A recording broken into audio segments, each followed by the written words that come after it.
Mi az erdélyi kastélyok jelene? Néhány szerencsés esetet kivéve sorsukra vannak hagyva? Milyen értéket képviselnek napjainkban ezek a több száz éves műemlékek?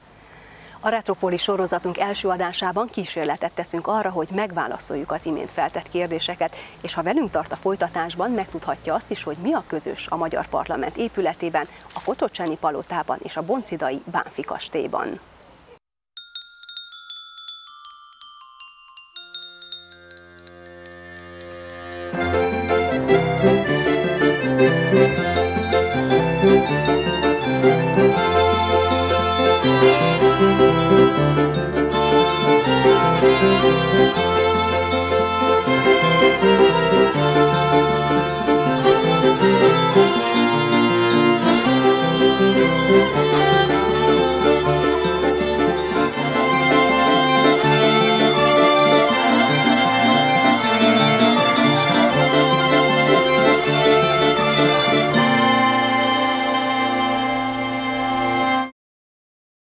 Mindenkinek szüksége van egy házra. Így gondolták ezt azok az őseink is, akik a 17. század körül már kastélyokat kezdtek építeni Erdélyben. Ezek máig kiemelkedő részét képezik Erdély épített örökségének. Olyan fogalmak társulnak hozzájuk, mint kiváltságos életforma, a művészet kincseiben való gyönyörködés, pompa és kényelem, anyagi biztonság. A régi kastélyokat napjainkban viszont már így jellemezzük. Romos állapotban lévő turista látványosságok, múltat őrző, kopott, öreg falak, régi korok düledező emléke. Hogyan jutottak ide? Miért lettek sok esetben elhagyatottak? Egyáltalán a 21. században szükség van-e még kastélyokra?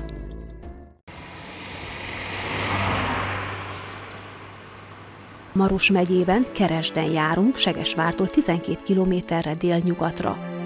Keresd biztonságos, idegen hadaktól nem háborgatott vidéknek számított, dombok között kanyargos úton közelíthető meg. Keresden található a Bethlen grófi család egykori rezidenciája. Olimpiú bácsi a kastély őre vezet be a tágas udvarra.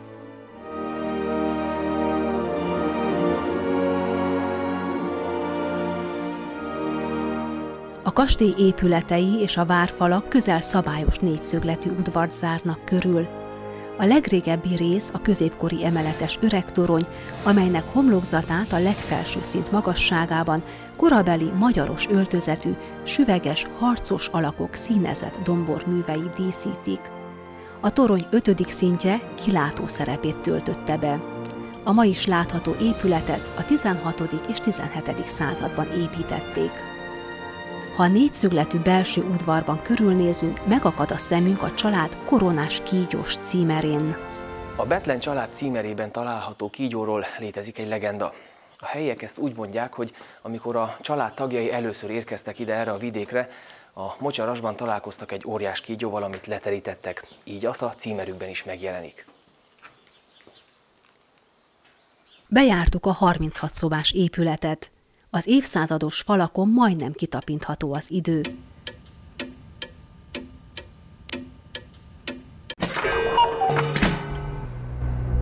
A boltozatos mennyezetek a reneszánsz szellemében készültek.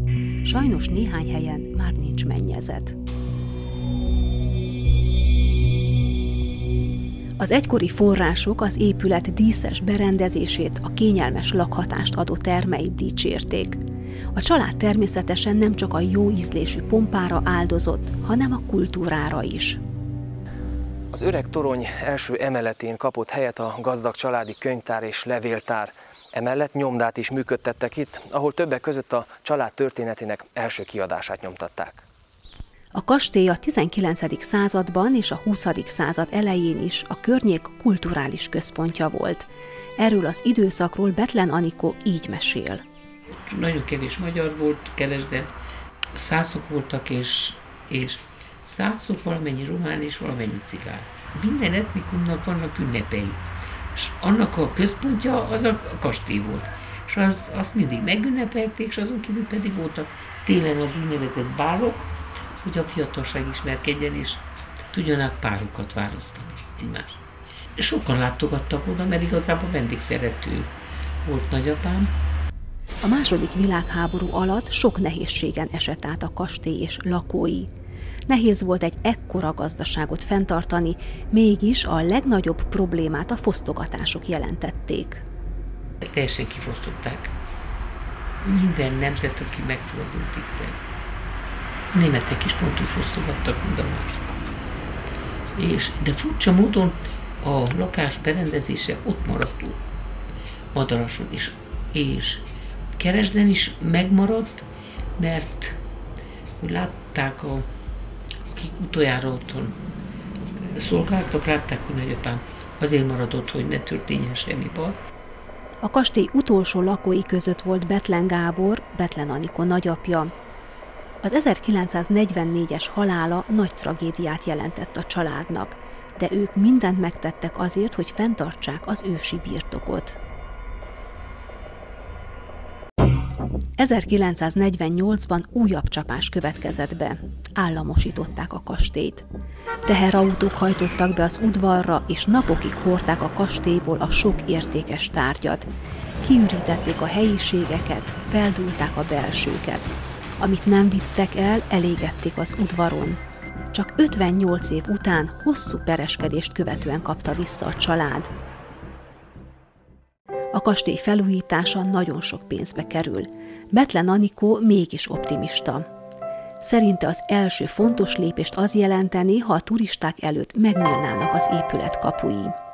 Az első dolog az, hogy valamilyen kávézót, teázót kell berendezzünk, ami könnyen megközelíthető, amit könnyen, nem lakhatóvá, hanem járhatóvá és meglátogathatóvá tesszük. Segítsége is van. A Pont csoport konkrét ötlettel állt elő a kastély benépesítésére. Gál Sándor a projekt egyik vezetője.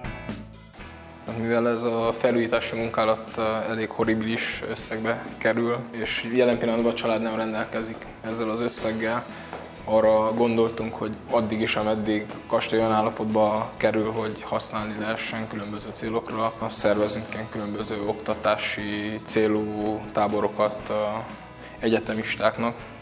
Itt áll ez a kastély teljesen kihasználatlanul, elég tág az a program, amivel be lehetne népesíteni, betölteni, belakni a kastélyt. Sándor elmondta, hogy a Műemlékvédelmi Hatóság 2 ízben is elkezdte az épület állapotának feljavítását, először a 70-es évek közepén, majd a 90-es években. 98-ig, tehát addig a minisztériumnak a tulajdonában volt, és ők is egy ilyen kulturális központszerűséget akartak kialakítani. Neki is fogtak a vendégszobáknak a kialakítására. Ezek a munkálatok megálltak, mivel visszaszolgáltatták a kastélyt a régi tulajdonosoknak, és attól a pillanattól kezdve semmilyen más befektetés igazából nem történt. Mennyire vigyáztak arra, hogy megőrizzék az eredeti formáját ennek az épületnek? Hát a műemlékvédők, akik látták a kastélyt, 2 kézzel fogták a fejüket, mert rengeteg betont beöntöttek, és megváltoztatták az egész épületnek a belső részét. Tehát, hogy nem nagyon ügyeltek, hogy ez műemlékvédelmi szempontból legyen felújítva. A Bethlen család a kastély teljes rehabilitációját tűzte ki célul. Ennek érdekében létrehozták a Pro Castellum Bethlen Egyesületet, amelyen keresztül anyagi forrásokat pályázhatnak meg. Kulturális központot szeretnének létrehozni a hajdani élet mintájára. A kastély helyet adna oktatási célú táboroknak, műhelymunkáknak, de akár múzeumnak is. Kívánunk nekik sok sikert és sok látogatót! Látogató biztosan lesz, mivel alig fél órányira vagyunk a turisták által nyári szezonban túlzsúfolt Segesvártól.